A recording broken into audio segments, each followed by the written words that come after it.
ही असली व्यसनं लागायला कितीसा वेळ लागतो. झटपट पैसा मिळवण्यासाठी कर्ज घ्यायची, ती फेडता येत नाहीत म्हणून जास्त पैसा मिळवायचे नवीन मार्ग शोधायचे, तेही विना कष्टाचे.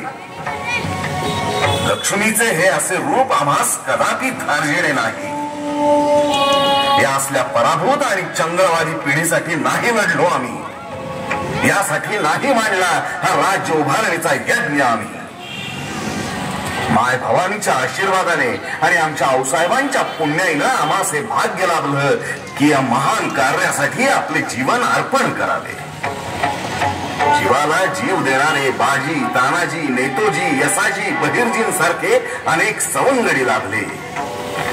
परंतु कुठं ती रायगडावर आपल्या बाळासाठी आपल्या प्राणांची बाजी लावणारी माता हिरकणी आणि कुठं हे प्रसिद्धीच्या हव्यासात स्वतःचा जीव धोक्यात घालणारे आणि आपला जीव धोक्यात घालणे ही जगाला दाखवण्यासाठी तडफडणारे तरुण.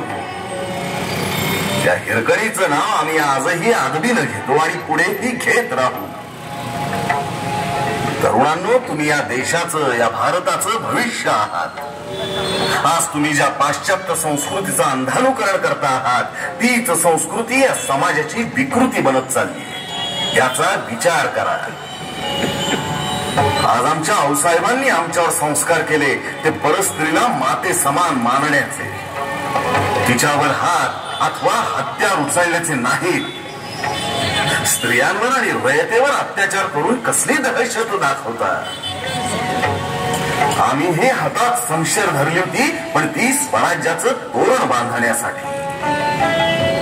आजही त्या अफजल्याचा, औरंग्याचा, शास्ता खानचा आत्मा शिवाजी हे नाव ऐकलं तरी तडफडत असेल, चला चला कापत असेल. त्या काळी देखील आमच्या संताजी आणि धनाजी यांचं प्रतिबिंब त्या यवनांना, त्यांच्या घोड्यांना पाण्यात दिसलं तरी तेही चळा चळा कापत होते. आम्ही हातात हत्यार घेतलं ते स्वराज्यासाठी, स्वराज्यातल्या रयतेसाठी. आजही त्या औरंग्याला विचारा, आम्ही जिवंत असेपर्यंत त्यानं कधी नर्मदा ओलांडली नाही. आम्ही रक्ताचं पाणी करून स्वराज्य स्थापन केलं, त्याला सुराज्याचं रूप देणं ही तुमची जबाबदारी. नाही तर हा देश पुन्हा गुलाम व्हायला वेळ लागणार नाही. ज्ञानवंत व्हा, यशवंत व्हा आणि आज या गजाननाच्या साक्षीनं शपथ घ्या की मी माझ्या देशाचं नाव सदैव उंच करण्यासाठी प्रयत्न करेन. असंच वर्तन करा. जय भवानी. हर हर महादेव.